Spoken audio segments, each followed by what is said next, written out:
Olá pessoal, tá no ar mais um episódio do Cast for Closer, seu podcast para dominar inside sales e colocar suas metas no bolso. Mais uma vez a gente precisa dar uma pausa aqui antes do episódio começar e agradecer você que está seguindo no Spotify ou que mesmo tem um iPhone e está deixando ali as suas estrelinhas, a sua avaliação no app de podcasts da Apple. Nós já estamos aparecendo e melhorando nossa posição nos rankings, e especialmente na seção de podcasts de negócio. Então, nosso muito obrigado. Se você ainda não o fez, não seguiu ou não deixou suas estrelinhas lá, sempre dá tempo. Isso ajuda a gente a chegar e levar o Cast for Closers a muito mais ouvintes. O tema de hoje é recrutamento e treinamento de vendedores em 2020. Esse é um tema que, apesar de a gente ter comentado de forma isolada em alguns episódios, ou mais sobre recrutamento ou mais sobre treinamento de vendedores, nunca fica velho e a gente sempre encontra alguém que manda muito bem no assunto. Uma curiosidade, eu estou particularmente feliz porque eu já fiz um evento com o convidado de hoje. Naquele dia ele estava com uma intoxicação alimentar, ele largou o Gatorade para segurar o microfone apenas, e eu vi que a gente tinha um ótimo convidado ali que estava fazendo um conteúdo absurdo num estado precário de saúde. Eu tinha certeza que se ele estivesse bem, a gente ia fazer um podcast ainda melhor. Gustavão, tô falando do Gustavo Pagotto, diretor de canais e parcerias na Acreditas. Ele tem experiência na TOTUS, no LinkedIn. Gustavão, fica muito à vontade, teu primeiro episódio com a gente, cara. Muito obrigado pelo aceite. Fica à vontade para se apresentar, para contar para a audiência que ainda não te conhece quem você é, o que você já fez, enfim. Obrigado, Cordovez. É um prazer estar aqui com você hoje e também poder compartilhar um pouco com o pessoal que está escutando o podcast. Eu já escuto vocês há bastante tempo, fiquei muito feliz com o convite. E realmente, a primeira interação que a gente teve foi naquele evento, né? E, cara, estava bastante mal, mas eu consegui terminar a minha parte do treinamento, acho que isso é importante. E naquela vez, por coincidência, a gente estava falando também de recrutamento de vendedores, né? Recrutamento, treinamento de pessoas de vendas. Vou me apresentar aqui rapidamente, falar um pouco do meu histórico. Eu estou há pouco mais de 10 anos aí trabalhando com vendas B2B. Comecei minha carreira na Câmara de Comércio Brasil-Alemanha, um programa de trainees de vendas. Então, a minha carreira de vendas, por sorte, começou numa organização que investia em vendas. Depois eu entrei na TOTUS, fiquei 7 anos lá, passando por várias áreas, aprendi muito como trabalhar com canais, vendas de tecnologia, vendas mais complexas. Depois fiquei um período no LinkedIn, onde tive uma imersão incrível numa das principais escolas de vendas no mundo, e falando muito, obviamente, de social selling e outras práticas mais modernas e digitais de vendas. E estou desde outubro do ano passado aqui na Acreditas. Acreditas, para quem não conhece, é a maior plataforma de crédito com garantia do Brasil, né? Uma das principais fintechs na América Latina. Então vim para assumir a nossa área aqui de canais e parcerias, e também cuido da nossa área de SDRs. Então, também estou próximo aí do dia a dia das vendas diretas. Então, para mim, eu sempre acabo chegando nesse tema que a gente vai conversar hoje, que é falar de treinamento e recrutamento de vendedores. Aprendi ao longo do tempo que as pessoas são um papel fundamental dentro de uma organização de vendas, e você precisa recrutar bem, treinar bem. O seu investimento no começo desse processo é fundamental para que você tenha resultados muito positivos no longo prazo. Então, acho que esse papo aqui é super importante para quem está começando uma estrutura de vendas ou para quem está escalando. Para você, tem aquela máxima, né? É mais caro você contratar e demitir do que gastar um pouquinho mais de tempo e contratar e treinar bem feito da primeira, né? Muito mais. Pagotto, pra gente entrar no episódio, cara, uma das armadilhas, tu mesmo mencionou aqui, é o início, o processo de seleção e, de novo, selecionar o perfil errado de vendedor de SDR. A gente entrevistou bastante gente aqui no Cast for Closer sobre esse tema. A gente sabe que é importante definir critérios para o perfil.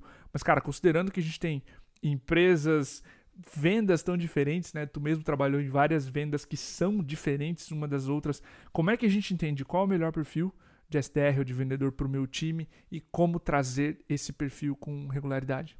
Fala um pouquinho de perfil pra gente. Acho que essa é uma análise super complexa. Eu lembro que quando eu estava no LinkedIn, o meu ICP de candidato, né, ele tinha algumas questões bem interessantes, né? Uma delas era, por exemplo, se o cara ele era apaixonado pelo LinkedIn como rede social, porque o cara estava vendendo uma coisa que ele tinha que ser muito apaixonado sobre aquilo, né? Mas tentando colocar um framework aí, né, e tentando estruturar isso de uma forma mais racional para quem está pensando sobre isso, acho que tem dois grandes momentos. Um quando você vai começar uma estrutura de vendas do zero, e um outro é quando você já tem uma estrutura de vendas estabelecida e você quer escalá-la. Tá? Se você está começando a trabalhar com uma estrutura que já existe, eu acho que de alguma maneira um pouco mais fácil. Você consegue analisar um pouco o perfil das pessoas que já estão trabalhando no time, como elas performam, qual o resultado que elas têm. E acho que mais importante do que olhar, né, no caso de um SDR, número de reuniões agendadas ou oportunidades abertas, ou num caso de vendedor, né, número de contratos fechados, ou número de MRR, ou valor vendido, mas também olhar qual que é o lifetime value do que essas pessoas estão produzindo. Tá? Então acho que olhar, tentar segmentar quem são as pessoas que têm uma boa performance e entre essas pessoas você começar a olhar dentro desse perfil o que acontece. Tá? Dentro desses perfis, uma vez que você separar o joio do trigo ali, ver quem performa bem de quem não performa, obviamente você vai focar em quem performa bem, acho que vale olhar tanto a parte de competências, né, como a parte de habilidades específicas. Então, em alguns casos, né, já trabalhei em contextos onde você precisava de pessoas que tinham uma formação mais ampla, um conhecimento de negócio mais profundo, porque ela ia ter uma primeira conversa com um cliente, né, seja um SDR, seja um vendedor, onde ele precisava entender de muitos segmentos distintos, era uma venda muito mais abrangente e de soluções que o famoso nice to have, né, aquela solução que você precisa encantar o cliente e criar uma demanda, criar um senso de urgência, criar uma necessidade do cliente. Então existe um perfil ali de soluções. Do outro lado, você pode ter muitas vezes um tipo de solução que é muito mais uma venda muito mais transacional, um produto mais commodity, né, o que a gente chama aquele produto must have. Aí a conversa é totalmente diferente. Talvez você precise de um vendedor que é muito mais especialista, mais técnico, ele já conhece do seu produto, do seu segmento, e ele vai entrar muito mais no detalhe nas conversas que você tem com o cliente. Então, em linhas gerais, você separou o joio do trigo, vê quem performa, vê quem não performa. Dos que performam, você analisa o seu perfil de mercado, se é uma venda mais especializada ou se é uma venda mais genérica que você precisa ter um pouco mais de contexto sobre o cliente, e aí você começa a entrar em outros elementos que você consegue tatear. Acho que um grande ponto que eu converso muito com os recrutadores que eu trabalho é tentar dar um parâmetro bem específico. Então, quando você quer, por exemplo, buscar ambição, né? Muita gente fala, temos que contratar pessoas que têm ambição para trabalhar aqui, porque SDR é uma cadeira que tem que ficar por um ano e meio, e esse cara tem que virar um vendedor e vai crescendo. Como é que você busca isso? Eu vejo isso você consegue buscar algumas coisas específicas no perfil, como um cara que se dedicou para passar num vestibular um pouco mais difícil, apesar de não necessariamente ter tantas condições ele trabalhou numa empresa júnior e dentro de uma empresa júnior ele conseguiu crescer ali dentro, então mostra um pouco de ambição. Você começa a ver se ele se ele entrou num programa de trainee ou não, ou o tipo de como ele entrou em certas vagas de emprego, né? Do outro lado, você quer testar um cara que é um pouco mais técnico, de repente é um cara que fez alguns tipos de estudos acadêmicos, trabalho de conclusão de curso, ou se engajou em certos tipos de projetos mais específicos e mais detalhados. Então, eu acho que são esses dois elementos no processo inicial de definir o perfil do seu candidato ideal, que é super importante nesse momento. E do outro lado, né, para não deixar quando você está começando uma estrutura do zero, é muito mais difícil. Você precisa ter uma sensibilidade, e a gente até vinha conversando um pouco antes de começar a gravar, muitas vezes você tem o dedo ali dos sócios, do head de vendas, do diretor de vendas, nesse perfil ideal. Idealmente, quando você vai começar uma estrutura do zero, eu prefiro trabalhar com pessoas que tenham um perfil mais generalista e tenham uma capacidade de aprendizado e velocidade de adaptação mais rápida. Tá? Então, é quase que assim, é melhor você pecar pelo excesso do que pela falta, por quê? Idealmente, tenta contratar um SDR que já está mais pronto para ser vendedor, ou se você vai contratar o primeiro vendedor, um vendedor que esteja mais próximo para se transformar num gestor, porque esses caras têm um pouco mais de bagagem para contribuir e dar feedbacks para o processo evoluir ao longo do tempo. Maravilha. Exatamente esses dois pontos que tu mencionou que eu queria trazer de trás para frente. o primeiro vendedor precisa ser alguém que você compraria, aquilo que o Jason Lenkin falou no podcast que ele teve aqui, de ser uma pessoa mais generalista, que saiba se virar. O Marco Roberto também fala muito disso, de ter um perfil mais sênior, de conseguir traduzir argumentos do fundador para venda. Então não pode ser uma pessoa que vai simplesmente reproduzir. E aqui é um erro comum, tá? A pessoa investir no primeiro vendedor como alguém extremamente júnior. Isso é um erro que a gente vê com frequência.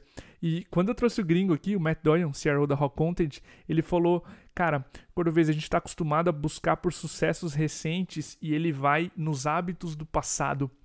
Ele citou 2 irmãs que o pai levava para reuniões comerciais, o pai fazia elas venderem o brinquedo que elas queriam antes de dar. Então ele disse que ao encontrar esses hábitos do passado, ele também perguntava coisas do tipo identificar traços como resiliência, como é que foram as coisas na tua infância, como é que tu conseguia o que tu tem hoje, como é que é a relação dos teus pais com o dinheiro. Olha o tipo de pergunta, e eu acho que eu vou entrar no meu segundo ponto, né?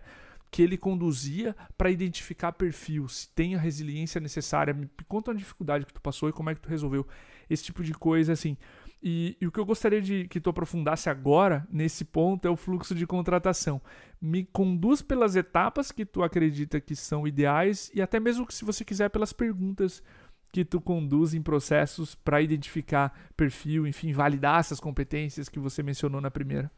Acho que dando até continuidade a esse ponto que você levantou, né? Quando a gente está contratando o vendedor, e tem aquela máxima, todo mundo fala, né? Ninguém nasceu querendo ser vendedor. Né? E acho que isso, cara, daí depois que as pessoas começam a perceber que você pode ser bem sucedido em vendas, consegue ganhar dinheiro, todo mundo começa a achar legal ser vendedor. E uma das perguntas da característica das perguntas curiosas que eu acabo fazendo, né? Obviamente tem contextos de entrevista que a pessoa está mais aberta a responder isso. O que os pais dessa pessoa faz? Eu comecei a perceber que tinha um traço muito interessante entre pessoas onde os pais trabalhavam com vendas, elas acabavam performando melhor. Por quê? Porque existia já um orgulho, existia uma predisposição, principalmente em profissionais júnior de venda, né, onde o cara, tô trabalhando aqui de prospecção, acho que não é um trabalho muito legal. Agora, quando o cara tem um pai, uma mãe que é vendedor, ou que às vezes é até corretor de imóvel, outros tipos de vendas, essas pessoas elas se engajam mais com o trabalho, ela discute sobre venda em casa. Talvez por eu ter um background desse também na minha própria casa, a gente brinca que o jantar de família acaba sendo quase uma reunião de forecast. Né? Então, eu acho que isso é uma coisa legal, né? Bem legal esse ponto de fazer um balanceamento entre a vida passada, né? A história que a pessoa construiu. Mas falando do processo como um todo, eu acho que tem uma parte super importante dessa, cara, meio básica, né? Mas a triagem dos perfis. Uma das coisas que eu faço muito trabalhando em parceria com as áreas de recrutamento das empresas onde eu trabalhei, né? Eu tento mandar 2, 3, 4 perfis que eu acho que são excelentes, né? Como benchmark para o recrutador procurar outras pessoas. E quando eles começam a fazer a primeira parte de screening, né, de mapeamento desses perfis, eu falo, olha, antes de você entrar em contato com as pessoas e gerar expectativa nelas e ter um esforço, me manda a lista de vocês. E é muito engraçado, né, quando eu começo a trabalhar com recrutadores novos, né, ainda não interagindo comigo, muitos deles ficam muito impressionados. Pô, mas como assim, Pagotto? Você vai parar seu tempo para ficar analisando aqui? Eu falei, gente, a maior eficiência que eu posso dar para a empresa é a gente resolver esse problema logo na raiz. Então eu olho os perfis, eu dou feedback para eles, olha, esse perfil aqui é muito bom, mas quando você for fazer um primeiro contato, já toma cuidado com esse tipo de experiência. Olha, esse perfil Y, ele pode ser uma pegadinha aqui. Normalmente o cara que tem esse tipo de cargo tem esse outro tipo de experiência, que é o que a gente quer, o que a gente não quer. Então eu faço sempre esse trabalho inicial, ajuda muito, né? O pessoal do RH costuma gostar muito porque eles se sentem mais parte, é muito mais otimizado, né? Não fica naquela assim, né? Eles trazem um monte de perfil, aí você faz a entrevista e fala, não gostei. E aí quando a gente vai para a primeira entrevista, uma prática que eu comecei a adotar quando as equipes começaram a crescer muito e ter muita velocidade de contratação fazer um primeiro, até antes da pandemia, né? Agora todo mundo acaba fazendo tudo remoto, mas a gente fazer um primeiro bate-papo rápido, 30 minutos, mais para ver se tinha um fit cultural, um entendimento, cara, é meio que fazer um trabalho mais ali, tirar o grosso, né, do que eventualmente tivesse errado, né, mas para entender um pouco mais do contexto daquela pessoa, entender brevemente do contexto, e depois entrar numa segunda etapa, onde é uma etapa mais prática, né? Então, transferir um pouco para o candidato, e acho que isso é um fator super importante para você medir o engajamento dele com o seu processo, de certas atividades para ele executar, né? Então, quando a gente fala de um SDR, acho que eu já ouvi algumas pessoas falando aqui no podcast, cara, vamos fazer uma simulação de uma reunião. Então, dá um contexto para o cara, de uma empresa, faz ele fazer uma ligação com você, uma ligação de prospecção, e além de fazer essa ligação, acho que tem 2 pontos importantes. Ele faz essa primeira simulação, esse roleplay, a gente dá um feedback, né? Vê como a pessoa assimila esse feedback ou não, e ela volta a fazer. Então, acho que uma prática super importante dentro do contexto de SDR é essa. Quando do meu outro time hoje, né, para exemplificar melhor, a gente trabalha com canais. Então, em canais, eu peço para eles fazerem um plano de território. Cara, como é que você atacaria? Você tem essa carteira de canais, como é que você exploraria? Que tipo de coisas você faria? Vem e me apresenta para ver a estratégia. E aí o objetivo não é ver se o cara fez certo ou se o cara fez errado, até porque ele não tem o contexto completo da empresa, ele não passou por treinamento e tudo mais, né? Mas Sim. Tem um elemento super importante de você ver como que a pessoa pensa, como ela estrutura, se ela se dedicou para montar uma apresentação que seja visualmente legal para você mostrar para um cliente, ou se ela se preocupou mais no racional, qual a forma do racional que ela usou, qual foi a forma que ela te apresentou, ela estava aberta a ter melhorias nisso ou não. Então, passo por todo esse processo e eu acho que também é super importante passar por algumas pessoas dentro da organização. Eu gosto que pelo menos cada candidato passe por 2 ou 3 pessoas para a gente ter certeza que está todo mundo comprado. E quando você tem times já bem estabelecidos, quando você tem pessoas que estão performando bem, eu gosto muito de colocar esses candidatos como último passo uma conversa com o time. Eu acho que dá um processo de rampagem e de formação de grupo muito legal. Cara, que show esses pontos. Eu ia ressaltar justamente esse que tu comentou do roleplay, mas da repetição. Se a pessoa consegue assimilar um feedback e melhorar na hora, melhorar no outro dia, me liga amanhã no mesmo horário, vamos fazer essa call de novo? Pode? Posso. Então, tu já consegue imediatamente entender se a pessoa assimila feedback bem, se já melhora na hora. E isso que tu mencionou, eu estava fazendo agora há pouco, antes, numa entrevista para MeTime, se a pessoa consegue estruturar ideias, apresentar um plano, isso também demonstra que o vendedor consegue verbalizar o raciocínio e o plano, né, que você comentou de conquista dos canais. 2 ótimas etapas para a gente exemplificar aqui para a audiência. E acho que tem uma coisa muito legal disso, que você consegue ver o engajamento da pessoa. Às vezes você encontrou um candidato sensacional, incrível, tem todas as competências, a experiência, né, você acha que a pessoa é maravilhosa. E aí você pede para a pessoa pura e simplesmente preparar um material para vir te apresentar. É uma mudança importante para ela, para você, né? E a pessoa simplesmente se percebe que ela preparou tem vários caras que chegam para mim nesse momento do roleplay e falam: não, mas acho que o RH me mandou o material errado. Cara, mas você não teve a iniciativa de ligar para o RH e tirar dúvidas. Então, e acho que é muito engraçado, tem alguns candidatos que vêm para mim e pedem ajuda antes do roleplay. E eles falam: eu não sei se eu posso pedir ajuda ou não. Eu falo: cara, você sempre pode pedir ajuda. Você vai poder pedir ajuda agora e depois que você entrar. A maioria nunca me pede, não pede ajuda antes, não liga pro RH, e aí você vê qual que é o comportamento da pessoa. Então acho que isso é muito legal, você começa a conhecer a pessoa de verdade, né? E acho que também nessa história de conhecer a pessoa de verdade, acho que um ponto bem importante que eu esqueci de comentar é de pedir referências. Acho que pedir referências é super importante, mas pedir referência de um formato estruturado, né, às vezes com algumas perguntas específicas ou temas onde você efetivamente teve dúvidas. Eu já fiz processos onde eu achava que o candidato era o máximo, fiz as perguntas, a pessoa me falou: olha, nesse ponto eu não tenho tanta certeza, e aí eu fiz meu teste AB, né? Contratei a pessoa mesmo, a referência me alertando que poderia ter algum problema. Então acho que fica a dúvida assim: acreditem nas referências. Se vocês forem pedir referências, acreditem nessas pessoas se elas levantarem algum ponto na capivara aí. Que massa. Cara, um outro ponto, a gente entrou, essa candidata entrou no nosso processo comercial, nosso processo seletivo e logo no processo comercial da nossa empresa. Que melhores práticas tu tem para dividir com a gente, Gustavão, em termos de onboarding, cara, de novos vendedores? Acho que o onboarding é uma etapa meio mágica, assim, né, na vida da pessoa, né? É quase quando a gente era criança, o primeiro dia de aula. Se ficar ali no dia anterior, se arruma um uniforme, se arruma uma mochila, né?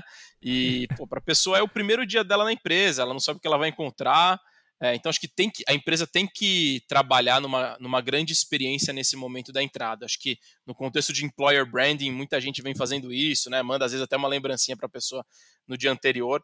Mas acho que o mais importante de tudo é você conseguir ter um momento onde a pessoa saiba que ela é importante para a organização. Então, em geral, em contexto de onboarding, e aí acho que aqui na Acreditas e nas outras organizações onde eu trabalhei, a gente sempre tentou colocar executivos super sêniores, né, da organização para dar esses primeiros inputs e contar da estratégia da empresa, para onde ela vai, qual é o contexto, por que a empresa chegou até ali, quais são os valores da cultura. Então, acho que tem uma parte do onboarding bem cross dentro da organização. Quem já trabalhou comigo e já viu eu fazendo um onboarding sabe que no primeiro, segundo dia eu gosto de sentar com a pessoa, no primeiro dia que ela está na área, né, e desenhar no quadro qual é o organograma, quem são as nossas áreas cross, quem fala com quem reporta para quem vai te atender, quem não vai. E aí todo mundo brinca comigo, entra na sala às vezes e fala, seu fulano novo aí, né, o novato não está entendendo nada. Fala, gente, tudo bem que ele não está entendendo nada, a gente vai ter que repetir isso 200 vezes, mas vai ter que ter a primeira vez, né? Então acho que dar o contexto para a pessoa sobre a organização é muito importante para que consiga navegar pelas próprias pernas. E acho que tem um elemento que é muito importante da liderança direta durante o onboarding, que é investir o seu tempo para que essa pessoa se desenvolva. Então você gastou já bastante tempo no recrutamento, né? A pessoa começou, a empresa vai ter um onboarding cross, materiais bem estruturados, é super importante, né? Parece, você tem os PPTs ali, né, ou os materiais, ou as empresas que têm os seus portais internos com esse conteúdo, e aí você chega na trilha do job dia a dia que essa pessoa vai fazer. Legal, qual que é o material de CRM? Qual é o nosso discurso comercial? Qual é a nossa apresentação que a gente manda para o cliente? Qual que é o nosso contrato? Quem são os pontos de contato que você tem que conversar? Então, para otimizar essas primeiras semanas, ter uma agenda bem estabelecida e checkpoints do líder direto com a pessoa, para mim é fundamental. Acho que tem essa primeira, segunda semana que é a entrada, o cara descobriu onde é o banheiro, né? A gente brinca. E a partir da segunda semana, né, na terceira, quarta, completando esse primeiro mês, já é importante a pessoa ter algumas metas. Imagina, o vendedor acabou de chegar, tá louco para começar a prospectar, tá louco para começar a ter algum tipo de prospecção. Então, o que a gente coloca?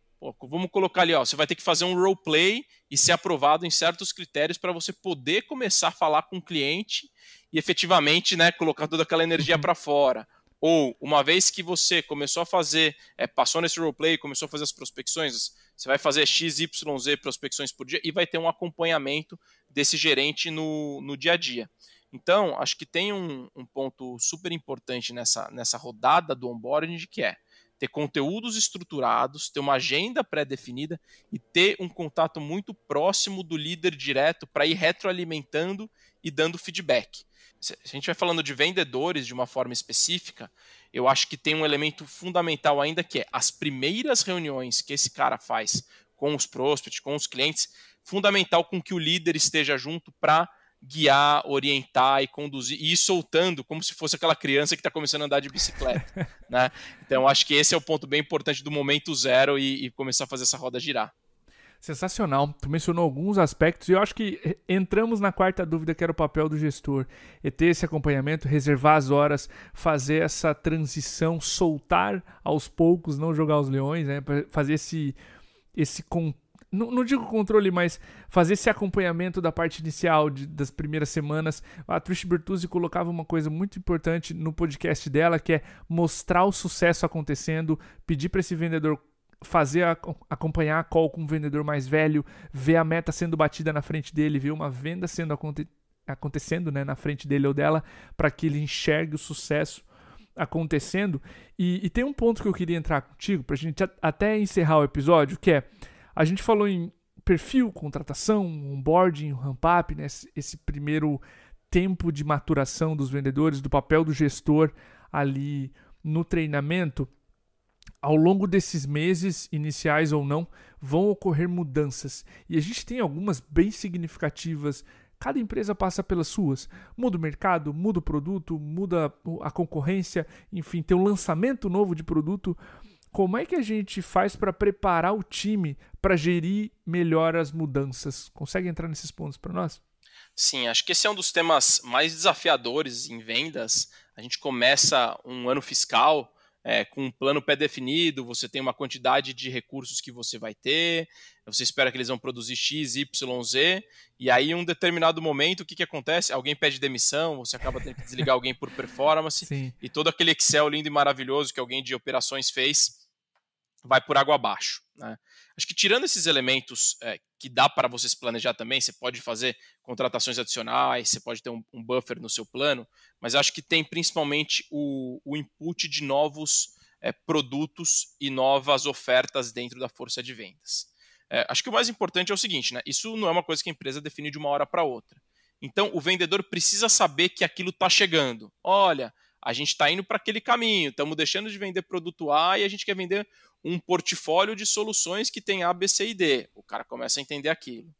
E você vai comunicando através da alta liderança de uma forma cadenciada nas reuniões mensais de vendas, nas reuniões semanais dos times. Né? E aí, no momento que você começa a ter a coisa mais formatada e os produtos prontos, você vem, monta uma grade daquele produto, daquela oferta e leva para o time para ouvir feedbacks. Né? Eu estava ouvindo outro dia aqui um dos podcasts, né? Acho que era bem antigo, de 2017, se eu não me engano, falando como treinar os vendedores e ouvir feedbacks do time. Se você contratou pessoas boas e treinou elas bem, elas vão te ajudar, né, a construir a sua oferta. Então, faz treinamentos, mas faz treinamentos num formato workshop. Olha, pessoal, essa é a oferta. Como vocês acham que a gente poderia abordar os clientes? Faz discussões de ICP, faz discussões de abordagem, faz discussões sobre como colocar pricing. Né? Se você tem uma estrutura que você consegue usar o time de uma forma colaborativa, eles vão se sentir parte da nova oferta e vão trazer vários insights. Né? E acho que a forma para estruturar isso, fazer rollout tem que ter um playbook, né? Então precisa estar formatado, precisa estar estruturado e precisa ter uma agenda de como levar isso para o time. Eu gosto muito de ter uma hora de treinamento para o time por semana. Né? Os vendedores odeiam, né? Mas é importante a gente deixar já na agenda deles lá, cara, é toda terça-feira de manhã, segunda-feira de tarde, não façam de sexta, porque a galera quer se matar, mas acho que é importante ter esse horário para as pessoas saberem ter uma cadência desses treinamentos e como que isso vai evoluindo na entrega, de como que isso chega e vai para a rua, né? E acho que o ponto final, cara, para terminar nessa história de treinamento é aquele grande ponto entre ter um sales trainer ou o papel do gerente como um treinador.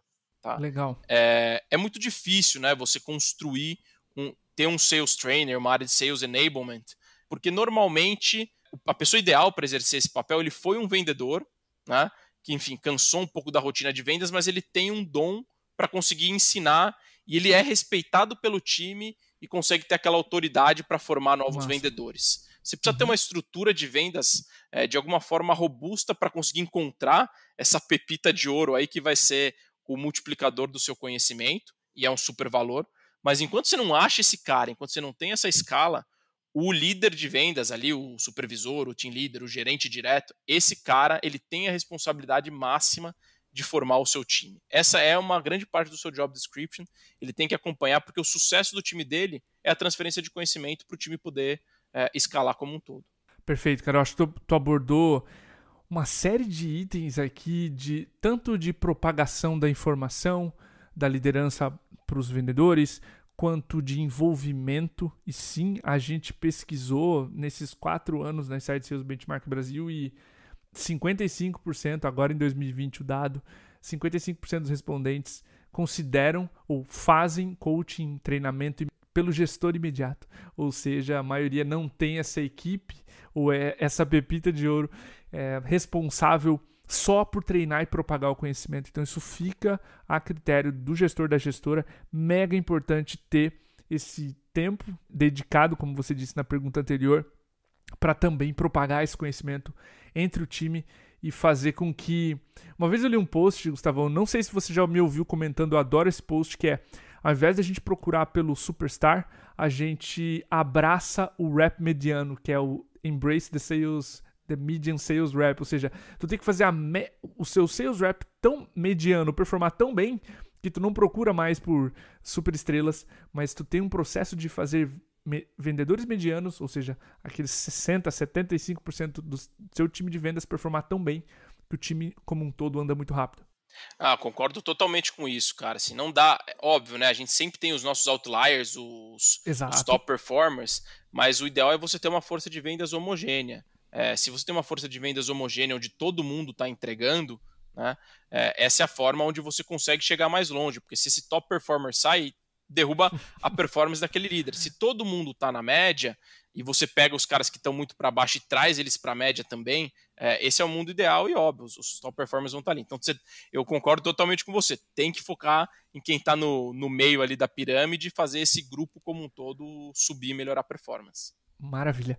Gustavão, obrigado, cara, mais uma vez pelo teu tempo. Sei que a tua agenda é mega corrida, foi um desafio aqui pra gente até fechar o tema contigo. O que tu poderia trazer de melhor aqui? Obrigado por topar, por tirar esse tempinho, conversar com a gente. Espero que muito mais gente conheça você, teu trabalho. Como forma da gente fechar o episódio, deixa de repente o teu LinkedIn, enfim, um contato para as pessoas se quiserem trocar uma ideia contigo, conhecer melhor Acreditas, enfim, fica à vontade. Legal, mais uma vez agradecer, Cordovez, acho que é um excelente trabalho aí que você faz no podcast, há bastante tempo, né? Acho que isso aí não é um trabalho de um dia para o outro, muito legal a audiência de vocês e, cara, sou super aberto para ajudar a galera aí sobre vendas, muita gente pode me buscar diretamente no LinkedIn, Gustavo Pagotto, e é sempre um prazer poder ajudar empresas em diferentes níveis, eu tenho dado muita mentoria, atuado como advisor em várias startups. Para mim é sempre um prazer, porque no final é uma rota de mão dupla, certo? Você ajuda e é ajudado, então acho que é muito legal. Com certeza. Contem comigo, me busquem lá do LinkedIn, vai ser um prazer me conectar com vocês. Show de bola, pessoal. Para você que acompanhou esse episódio até agora, muito obrigado, um abraço e até o próximo.